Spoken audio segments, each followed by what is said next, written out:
Hello students, good morning. मैं आपकी Shweta ma'am, MS academy secondary school Ajmer से। बच्चों, साइंस में हमारा चैप्टर सेल चल रहा है, जिसमें आज हम स्टडी करेंगे पार्ट 19 और 19 पार्ट में हम देखने वाले हैं इसमें difference between eukaryotic and prokaryotic cell.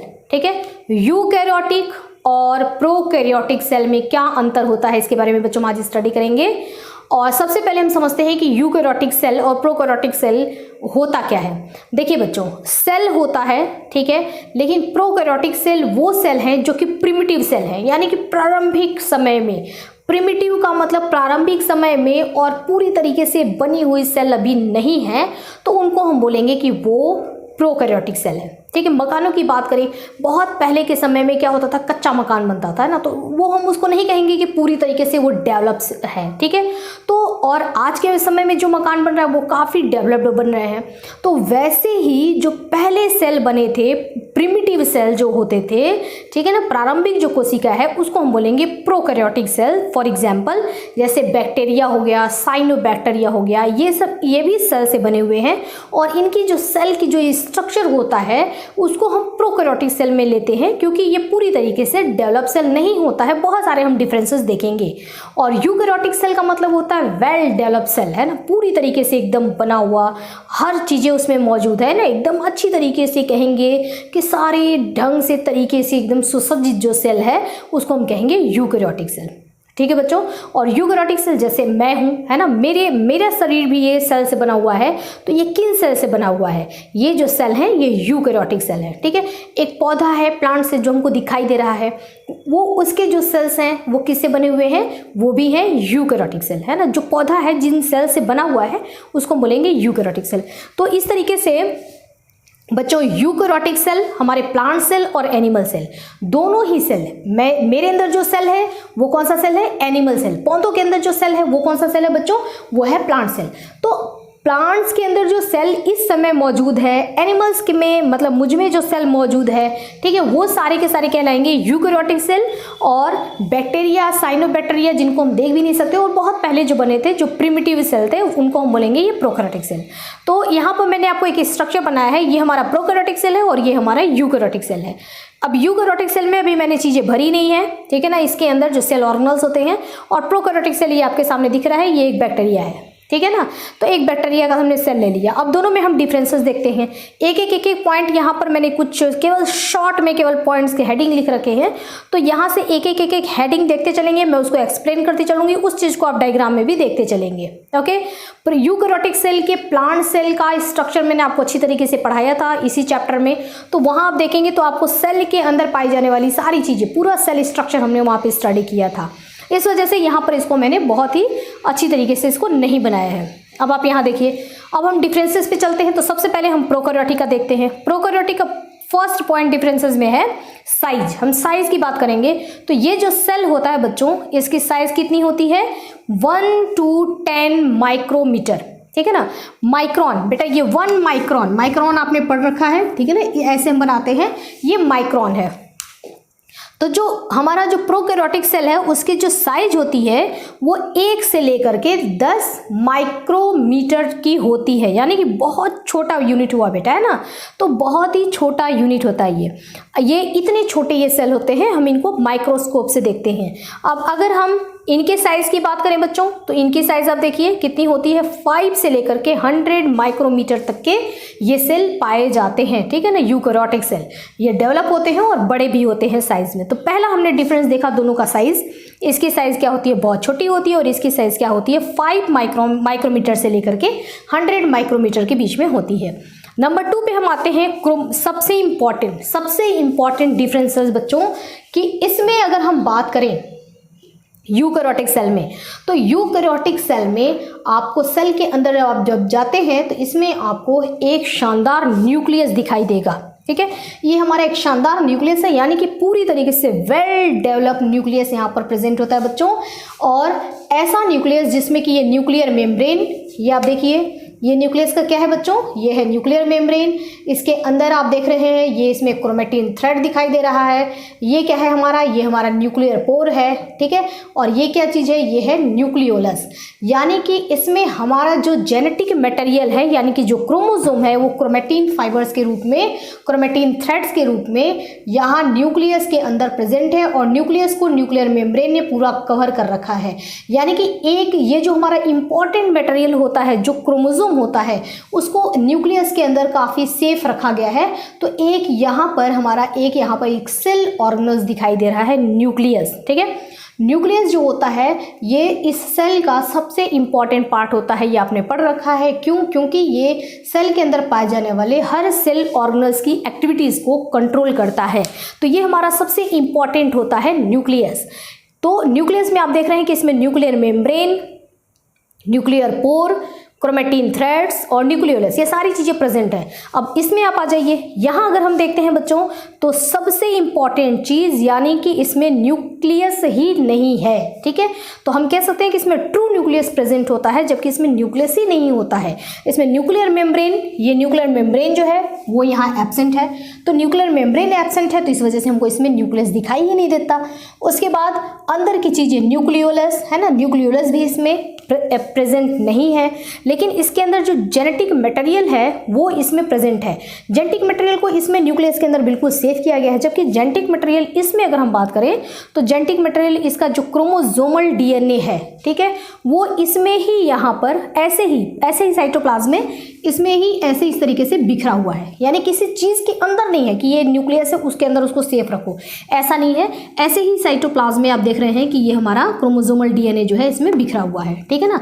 तो ऐसे ही यहीं पर ये क्रोमोसोमल डीएनए पाया जाता है। और जो एरिया होता है जहाँ पर क्रोमोसोमल डीएनए होता है उस एरिया को बच्चों हम बोलते हैं न्यूक्लियोइड, ठीक है। आपसे ये पूछा जाएगा कि न्यूक्लियोइड क्या होता है, तो हम बोलेंगे रीजन, है ना, वह रीजन जहाँ पर कि इस बैक्टीरियल सेल में जहाँ पर क्रोमोसोमल डीएनए पाया जा रहा है उसको हम बोलेंगे न्यूक्लियोइड, ठीक है बच्चों। तो हमने सबसे इंपॉर्टेंट बात किया यहाँ पर, ट्रू न्यूक्लियस इसमें प्रेजेंट है जबकि इसमें न्यूक्लियस प्रेजेंट नहीं होता है। और इसका जो जेनेटिक मटेरियल होता है वो साइटोप्लाज्म में फ्रीली ऐसे ही पाया जाता है। जिस एरिया में पाया जाता है उसको हम बोलते हैं न्यूक्लियोइड, उस रीजन को, उस क्षेत्र को हम बोलते हैं न्यूक्लियोइड, ठीक है बच्चों। नेक्स्ट आते हैं कि इसमें क्रोमोसोम की संख्या कितनी होती है। तो बच्चों हमने पढ़ा है कि हर स्पीसीज जो होते हैं उनमें क्रोमोसोम की संख्या डिफरेंट होती है। अगर हम ह्यूमन की बात करें, इंसानों की बात करें, मेरे अंदर अगर क्रोमोसोम हम देखेंगे तो हमारे सेल्स में कितने क्रोमोसोम होते हैं, मेरे अंदर, आपके अंदर, ठीक है ना, जितने भी इंसान हैं सबके अंदर, सबके हर एक सेल के अंदर 46 क्रोमोसोम पाए जाते हैं। तो बच्चों इसमें क्रोमोसोम कभी भी 1 नहीं होता है। जो हमारे ये यूकैरियोटिक सेल हैं इनमें क्रोमोसोम की संख्या कितनी होती है, 1 से ज़्यादा ही होती है, यानी कि मोर देन 1। और हमारे जो सेल है उसमें क्रोमोसोम की संख्या कितनी है, 46, ठीक है। अब इनकी अगर हम बात करें तो इनमें जो क्रोमोसोम की संख्या होती है वो आपको सिर्फ ये एक ही क्रोमोसोम दिखाई दे रहा है, यानी कि इसमें क्रोमोसोम सिंगल होता है। प्रोकैरियोटिक जो सेल होते हैं इनमें क्रोमोसोम सिंगल है, जबकि यूकैरियोटिक सेल जो होते हैं इनमें, प्लांट्स में, सब में नंबर अलग अलग होते हैं। लेकिन इसमें हमारे इंसानों की बात में बताऊं तो उसमें क्रोमोसोम की संख्या 46 होती है, मतलब सिंगल तो नहीं होते हैं, 1 से ज़्यादा क्रोमोसोम पाए जाते हैं, ठीक है बच्चों। नेक्स्ट हम बात करते हैं सेल ऑर्गेनल्स की। देखिए इसमें अगर हम इसकी बात करें यूकैरियोटिक सेल, तो यूकैरियोटिक सेल में हम ये एनिमल सेल को देख रहे हैं। ये हमारा एनिमल सेल है और ये हमारा प्लांट सेल है।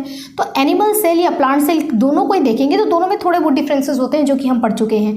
मैं एक आपको एनिमल सेल में ही दिखाती हूँ। सेल ऑर्गेनल्स की बात हो रही है तो सेल ऑर्गेनल्स इसमें बहुत सारे, जैसे न्यूक्लियर मेम्ब्रेन से ही यहाँ पर क्या लगा होता है ये बच्चों, ये हो गया हमारा एंडोप्लाज्मिक रेटिकुलम, ठीक है। उसके बाद ये होता है हमारा माइटोकॉन्ड्रिया। प्लांट सेल की बात करें तो इसमें यहाँ पर पाया जाता है ये क्लोरोप्लास्ट होता है, ठीक है। यहाँ पर गोल्जी कॉम्प्लेक्स पाया जाता है, जिसको हम गोल्जी बॉडी भी कहते हैं। तो गोल्जी बॉडी इस तरीके से पाया जाता है। तो ये सारे क्या कहलाते हैं, ये और ये सब क्या है बच्चों, ये है सेल ऑर्गेनल्स। तो सेल ऑर्गेनल्स यूकैरियोटिक सेल में पाए जाते हैं जो कि डबल मेम्ब्रेन स्ट्रक्चर होते हैं, यानी कि इन सब के बाहर में 2-2 मेम्ब्रेन पाई जाती है। माइटोकॉन्ड्रिया जो होता है इसमें भी ये 2 मेम्ब्रेन होता है, ठीक है। अगर हम गोल्जी कॉम्प्लेक्स की बात करें, इसमें भी ये 2 मेम्ब्रेन से ये घिरा होता है। अगर हम क्लोरोप्लास्ट की बात करें, ये भी 2 मेम्ब्रेन से घिरा होता है। तो डबल मेम्ब्रेन वाले इसमें सेल ऑर्गेनल्स प्रेजेंट होते हैं यूकैरियोटिक सेल में, जबकि ये एब्सेंट होते हैं प्रोकैरियोटिक सेल में। प्रोकैरियोटिक सेल में आपको कहीं भी माइटोकॉन्ड्रिया, क्लोरोप्लास्ट, गोल्जी कॉम्प्लेक्स, ये सारी चीज़ें इसमें दिखाई नहीं दे रही हैं, क्योंकि ये देखिए प्रोकैरियोटिक सेल तो पूरा बना हुआ है, ठीक है। इसमें हमको ये सारी चीज़ें दिखाई नहीं दे रही हैं बच्चों, यानी कि ये सारी की सारी चीज़ें इसमें सेल ऑर्गेनल्स ही क्या होते हैं, एब्सेंट होते हैं, पाए ही नहीं जाते, ठीक है। अब हम आते हैं बच्चों, नेक्स्ट हमारा टॉपिक है राइबोसोम, ठीक है ना। Next point ribosome. इसमें अगर हम बात करें तो आपने देखा होगा कि न्यूक्लियस के मेम्ब्रेन के बाहर यहाँ पे कुछ सर्कल स्ट्रक्चर पाए जाते हैं, जिनको हम क्या बोलते हैं बच्चों, राइबोसोम बोलते हैं, ठीक है। एंडोप्लाज्मिक रेटिकुलम के ऊपर भी राइबोसोम पाए जाते हैं, और इसकी वजह से हम इस एंडोप्लाज्मिक रेटिकुलम को क्या कहते हैं, रफ एंडोप्लाज्मिक रेटिकुलम कहते हैं। तो जो हमारा एंडोप्लाज्मिक रेटिकुलम है, उसके ऊपर जो न्यूक्लियस के ऊपर जो क्रोमोसोम पाए जाते हैं, फ्रीली साइटोप्लाज्म में भी जो क्रोमोसोम इसमें पाए जाते हैं, चाहे इसकी बात करें हम, चाहे प्लांट्स की बात करें, ये दोनों ही हमारे क्या है, यूकैरियोटिक सेल है।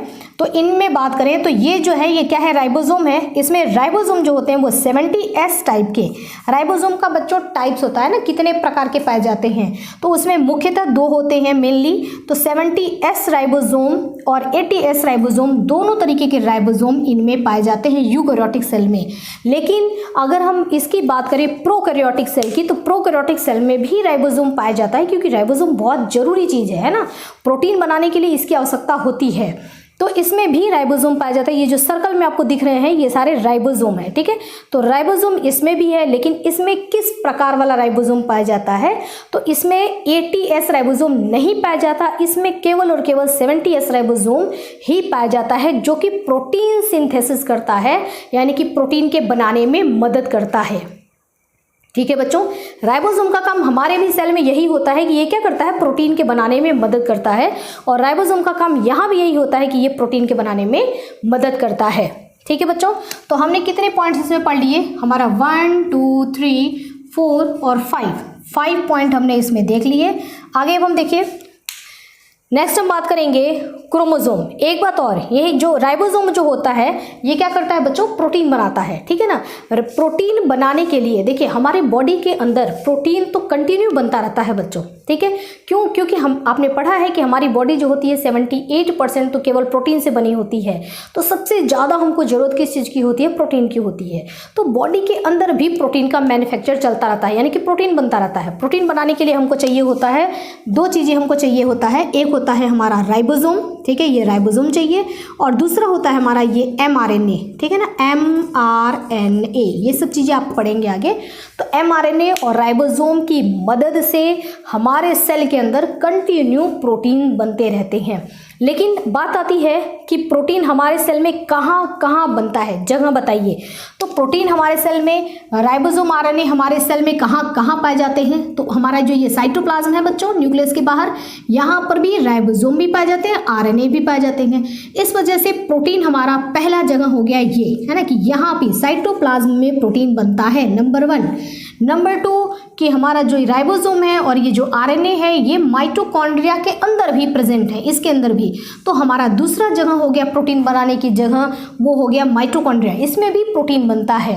प्लांट्स की बात करें तो प्लांट्स में ये जो क्लोरोप्लास्ट होता है, इसमें भी राइबोसोम और आरएनए पाया जाता है। तो इस वजह से तीसरी जगह हो गई कि इसमें भी प्रोटीन बनता है ना। प्रोटीन बनाने की जगह साइटोप्लाज्म, माइटोकॉन्ड्रिया और क्लोरोप्लास्ट, तीनों जगह प्रोटीन बनता है। जबकि इसमें यहाँ तो ये माइटोकॉन्ड्रिया पाया ही नहीं जाता, तो यहाँ तो प्रोटीन बन ही नहीं सकता, इसमें ये पाया ही नहीं जाता। क्लोरोप्लास्ट इसमें पाया ही नहीं जाता, इस वजह से इसमें भी प्रोटीन नहीं बनता है। तो बच्चों प्रोटीन यहाँ कहाँ बनता है, ये इसमें क्या पाया जा रहा है, साइटोप्लाज्म, ठीक है। ये इसमें लिक्विड जो पाई जा रही है, ये जो साइटोप्लाज्म है, साइटोप्लाज्म, इसी साइटोप्लाज्म में ही, साइटोप्लाज्म मैंने यहाँ लिखा भी था, ये साइटोप्लाज्म जो होता है, इसी साइटोप्लाज्म में यहाँ पर प्रोटीन बनता है। तो इसमें प्रोटीन बनने की जगह केवल साइटोप्लाज्म है, जबकि इसमें प्रोटीन बनने की जगह साइटोप्लाज्म, माइटोकॉन्ड्रिया और क्लोरोप्लास्ट। 3 जगह है ऐसी जहां पर कि प्रोटीन बनता है। ये बच्चों पॉइंट आपका ये वाला है, देखिए प्रोटीन सिंथेसिस इसमें कहाँ होता है, साइटोप्लाज्म में। सिंथेसिस का मतलब बनना, प्रोटीन का बनना, तो प्रोटीन सिंथेसिस यहाँ पर साइटोप्लाज्म में पाया जाता है। और इसमें प्रोटीन सिंथेसिस कहाँ कहाँ पाया जा रहा है, साइटोप्लाज्म में भी हो रहा है, माइटोकॉन्ड्रिया में हो रहा है और क्लोरोप्लास्ट में हो रहा है। ठीक है बच्चों, तो ये हो गए हमारे इतने सारे डिफरेंसेस। नेक्स्ट पॉइंट की बात करते हैं बच्चों। नेक्स्ट पॉइंट है हमारा क्रोमोसोम। देखिए बच्चों, मैंने जैसा कि आपको बताया था कि क्रोमोसोम जो होता है वो डीएनए और हिस्टोन प्रोटीन के कॉम्बिनेशन से बनता है। ठीक है, तो डीएनए और हिस्टोन प्रोटीन के मिलाने से क्या बनता है बच्चों, क्रोमोसोम। जब डीएनए होता है वो हिस्टोन प्रोटीन के साथ अटैच हो जाता है, तो इन दोनों के कॉम्बिनेशन को हम बोलते हैं क्रोमोसोम। और क्रोमोसोम की संख्या हमारे अंदर कितनी होती है, 46। तो हमारे अंदर जो जेनेटिक मटेरियल क्रोमोसोम है उसमें डीएनए और प्लस हिस्टोन प्रोटीन दोनों जुड़ करके पाए जाते हैं। जबकि जो प्रोकैरियोटिक सेल होता है इसमें क्रोमोसोम यानी कि इसको हम क्रोमोसोम कह ही नहीं सकते, है ना। क्यों, क्योंकि ये सिंगल डीएनए है, इसलिए इसको बोला गया है क्रोमोसोमल डीएनए। जेनेटिक मटेरियल तो ये है, ठीक है ना। एक बैक्टीरिया से जो दूसरा बैक्टीरिया बनेगा वो इसी के जैसा बैक्टीरिया होगा, यानी कि जेनेटिक मटेरियल है, एक पीढ़ी से दूसरी पीढ़ी में कैरेक्टर को ट्रांसफर करता है। लेकिन इसको इस डीएनए के अंदर, है ना, इस क्रोमोसोमल डीएनए के अंदर हिस्टोन प्रोटीन नहीं पाया जाता है। तो डीएनए ये ओनली डीएनए है, और हम लोग का जो क्रोमोसोम है ये डीएनए प्लस हिस्टोन प्रोटीन है, और इसमें ये प्लस हिस्टोन प्रोटीन ही नहीं है, यानी कि इसमें हिस्टोन प्रोटीन नहीं पाया जाता है। तो इसको हम क्रोमोसोम नहीं बोल सकते हैं, बल्कि क्रोमोसोमल डीएनए इस तरीके से नाम देंगे। और मैंने आपको बताया न्यूक्लियोइड क्या होता है, जहां पर ये क्रोमोसोमल डीएनए पाया जाता है उस रीजन को हम बोलते हैं न्यूक्लियोइड। ठीक है बच्चों, तो ये पॉइंट हमारा हो गया। नेक्स्ट है मीजोजोम। बच्चों देखिए आपको इसमें अब एक स्ट्रक्चर दिखाई दे रहा है, ये मीजोजोम। ये जो इसकी वॉल है, ठीक है ना, ये जो हम बाहर देख रहे हैं इसकी सेल वॉल, बाहर में हमको ये सेल वॉल दिखाई दे रही है। सेल वॉल के बाद हमको यहाँ पे सेल मेम्ब्रेन दिखाई दे रहा है। ये जो सेल मेम्ब्रेन है ये आपको दिखाई दे रहा है कि यही ये सेल मेम्ब्रेन यहाँ से एक जगह या यहाँ से 2 जगह, 1 2 3 कई जगह पे हो सकती है। इस तरीके से अंदर ये फोल्डेड होकर के एक फोल्डेड स्ट्रक्चर बनाती है जिसको बोलते हैं मीजोजोम। ये मीजोजोम यहाँ पाया जाता है प्रोकैरियोटिक सेल में, जबकि यूकैरियोटिक सेल में मीजोजोम नहीं पाया जाता। क्यों, क्योंकि उसकी जरूरत ही नहीं है। जरूरत क्यों नहीं है, आप ये देखिए, ये मीजोजोम यहाँ पे क्या कर रहा है, मीजोजोम यहाँ पर रेस्पिरेशन का काम कर रहा है, ठीक है ना, रेस्पिरेशन। और वही रेस्पिरेशन का फंक्शन हमारे सेल में एक काफ़ी अच्छे मशीन के अंदर होता है जिसको हम बोलते हैं mitochondria, power house of the cell, cell को एनर्जी देने वाला, ठीक है ना। Power house of the cell हमारे सेल का कौन है, माइटोकॉन्ड्रिया। जो फंक्शन यहाँ पर माइटोकॉन्ड्रिया में हो रहा है, एक अच्छे खासे वेल डेवलप मशीन में हो रहा है, तो वही काम यहाँ एक सिंपल तरीके से मीजोजोम के अंदर हो रहा है। ठीक है बच्चों, तो मीजोजोम के अंदर मैंने यहीं पर देखिए डायग्राम में ही बहुत सारी चीज़ें लिख दी हैं कि मीजोजोम के अंदर क्या होता है, रेस्पिरेशन होता है, और मीजोजोम वही काम करता है, ये मैंने यहाँ पर लिखा है, जो कि हमारा माइटोकॉन्ड्रिया करता है। ये आपको लिखने की जरूरत नहीं है, डायग्राम में से आपको क्लियर हो इसलिए मैंने ये चीज़ें लिखी हैं कि जो हमारा माइटोकॉन्ड्रिया काम करता है वही काम इसमें मीजोजोम भी करता है। ठीक है बच्चों, लेकिन हमारा माइटोकॉन्ड्रिया क्या है, बहुत ही ज़्यादा वेल डेवलप एक सेल ऑर्गेनल्स है। तो ये हो गया हमारा नेक्स्ट पॉइंट कि मीजोजोम यूकैरियोटिक में नहीं पाया जाता और प्रोकैरियोटिक में मीजोजोम पाया जाता है। नेक्स्ट पॉइंट है बच्चों कैप्सूल। कैप्सूल भी हमारे सेल में, यूकैरियोटिक सेल में नहीं पाया जाता। क्यों, क्योंकि इनको प्रोटेक्शन की ज़रूरत नहीं है। इसमें सेल वॉल होता है जो कि सेल को ऑलरेडी प्रोटेक्ट कर रहा है। एनिमल सेल को प्रोटेक्ट करने के लिए इसके अंदर लाइसोसोम भी पाया जाता है, ठीक है ना, जो कि जर्म्स को किल कर देते हैं। तो इसमें प्रोटेक्शन की ज़रूरत नहीं है। जबकि इसमें इस तरीके का कोई स्ट्रक्चर नहीं पाया जाता है, तो बैक्टीरिया अपने प्रोटेक्शन के लिए क्या करता है कि ये अपने बाहर में एक काफ़ी हार्ड लेयर बनाता है ना, एक कवच बना करके उसके अंदर छुप करके रहता है। अगर कंडीशन जो है वो फेवरेबल नहीं है, उसके अनुकूल नहीं है, कंडीशन उसके प्रतिकूल है, ठीक है, यानी कि बहुत ज़्यादा टेम्परेचर हो गया, ठीक है ना, बहुत ज़्यादा सनलाइट पड़ रहा है, तो उसको वो झेल नहीं सकता यदि ये बैक्टीरिया। तो क्या करेगा, ये अपने ऊपर, हम लोग जैसे सर्दी लग रही है तो क्या करते हैं, कंबल ओढ़ लेते हैं अपने को बचाने के लिए। ठीक उसी तरीके से ये बैक्टीरिया है। अब ये इसको अगर लगेगा कि इतना टेम्परेचर मैं सह नहीं पाऊंगा, तो अपने ऊपर क्या करेगा, ये एक कवच बना लेगा। उस कवच का नाम होगा कैप्सूल। ठीक है। ये कैप्सूल की ज़रूरत इसको है, यहाँ पर कैप्सूल की कोई ज़रूरत नहीं है। इस वजह से यूकैरियोटिक सेल में, हमारे सेल में या वेल डेवलप्ड प्लांट सेल में कैप्सूल नहीं पाया जाता है, जबकि एनिमल सेल ये जो है प्रोकैरियोटिक सेल में कैप्सूल पाया जाता है, जो कि म्यूकोपॉलीसेकेराइड का बना होता है। या याद करना चाहें तो ठीक है, अदरवाइज कोई ज़रूरी नहीं है। म्यूकोपॉलीसेकेराइड एक तरीके का यह कार्बोहाइड्रेट होता है जिसका कि कैप्सूल ये बनाते हैं अपने चारों तरफ और उसके अंदर छुप करके रहते हैं, यानी कैप्सूल उनको क्या देता है, प्रोटेक्शन, एक सुरक्षा देता है। ठीक है बच्चों, तो हमारा ये वाला पॉइंट हो गया, कैप्सूल मेसोसोम हो गया। नेक्स्ट बच्चों सेल वॉल। देखिए हमारे यूकैरियोटिक सेल की बात करें, ये हमारा यूकैरियोटिक सेल है। यूकैरियोटिक सेल में ये हमारा एनिमल सेल है, इसमें सेल वॉल नहीं पाया जाता है, इसमें सेल मेम्ब्रेन पाया जाता है। लेकिन यूकैरियोटिक में ही जो प्लांट सेल हैं, दोनों ही यूकैरियोटिक सेल हैं, जो ये प्लांट सेल है इस प्लांट सेल में यहाँ पर सेल वॉल पाया जाता है। और ये सेल वॉल बना होता है किससे, सेलुलोज से। जस्ट इसके हमने पहले वीडियो देखा था, ठीक है ना। तो सेल वॉल सेलुलोज से बना होता है यूकैरियोटिक सेल में। इनमें भी बाहर वाला लेयर आप देख रहे हैं, ये सेल वॉल इसमें पाया जाता है, लेकिन ये सेलुलोज से नहीं बना होता है, बल्कि म्यूरेमिक एसिड से और एमिनो शुगर से मिलकर के बना होता है। तो कंपोजिशन इनका अलग अलग है ना, ये कुछ और चीज़ों का इस्तेमाल करके सेल वॉल बना रहे हैं, और ये चूंकि वेल डेवलप है तो ये सेलुलोज से सेल वॉल बनाते हैं, तो इनका सेल वॉल काफ़ी रिजिड होता है, ठीक है ना। तो ये सेलुलोज से बना होता है, जबकि ये एमिनो शुगर और म्यूरेमिक एसिड से बना होता है इनका सेल वॉल। ये हो गया हमारा नेक्स्ट पॉइंट। प्रोटीन सिंथेसिस मैंने आपको बता दिया। अब वैक्यूल की बात करेंगे तो बच्चों हमने देखा है कि हमारे जो प्लांट सेल होता है, यूकैरियोटिक का जो प्लांट सेल है, इसमें जो वैक्यूल होते हैं वो काफ़ी बड़े बड़े वैक्यूल होते हैं, ठीक है ना। एक्स्ट्रा जितने भी एक्स्ट्रा मटेरियल है उनको स्टोर करने के लिए। अगर हम एनिमल सेल की बात करें तो इसमें क्या होता है, छोटे छोटे से फूड वैक्यूल्स इसमें पाए जाते हैं, ठीक है। यानी कि वैक्यूल्स इन दोनों में पाए जाते हैं जो एक्स्ट्रा मटेरियल को स्टोर करते हैं, लेकिन इनमें वैक्यूल एब्सेंट होता है, नहीं पाया जाता। क्यों? क्योंकि एक तो खुद ही ये बहुत छोटे से हैं, ठीक है ना। उसमें अगर हम एक्स्ट्रा चीज़ें, एक्स्ट्रा मटेरियल को ये क्या है, रखते ही नहीं है उसको स्टोर करके, ठीक है ना। इतनी जगह ही नहीं है इनके पास। ये क्या करते हैं कि एक्स्ट्रा मटेरियल यदि है तो उसको बॉडी से बाहर निकाल देते हैं, ओके। तो इनमें वैक्यूल एब्सेंट होता है, पाया ही नहीं जाता, वैक्यूल एब्सेंट होता है और इनमें वैक्यूल पाया जाता है। नेक्स्ट बच्चों हम बात करेंगे प्लाज्मिड। प्लाज्मिड की हमारे सेल को, यूकैरियोटिक सेल को, हमारे सेल को प्लाज्मिड की कोई ज़रूरत नहीं होती है, लेकिन इनको प्लाज्मिड की ज़रूरत होती है। प्लाज्मिड क्या होता है, ये जो आपको एक स्ट्रक्चर दिखाई दे रहा है बच्चों, इसको हम बोलेंगे प्लाज्मिड, ठीक है ना।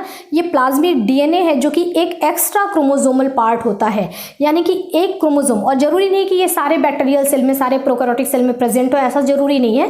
किसी किसी में प्रेजेंट होते हैं, कहीं एब्सेंट भी होते हैं। ये क्या होता है कि जैसे ये हमारा इसका क्रोमोसोमल डीएनए हो गया, ठीक है ना, इसी किससे यही चीज़ अगर एक्स्ट्रा में यहाँ पर एक छोटा सा टुकड़ा उसका पाया जा रहा है तो इसको हम बोलते हैं प्लाज्मिड, है ना। ये प्लाज्मिड डीएनए है। ये प्लाज्मिड डीएनए की खासियत बच्चों ये होती है कि ये प्लाज्मिड डीएनए इस अगर बैक्टीरियल सेल से, देखिए ये सेल जो है ना, अगर हमारा जैसे ये सेल है, इस सेल से अगर हम इस माइटोकॉन्ड्रिया को बाहर निकाल के रख देते हैं तो माइटोकॉन्ड्रिया नॉन लिविंग हो जाएगा, ये कुछ नहीं कर सकता। ये जिंदा तभी है, एक्टिवेट तभी, ये काम तभी कर सकता है जबकि ये इस सेल के अंदर मौजूद हो।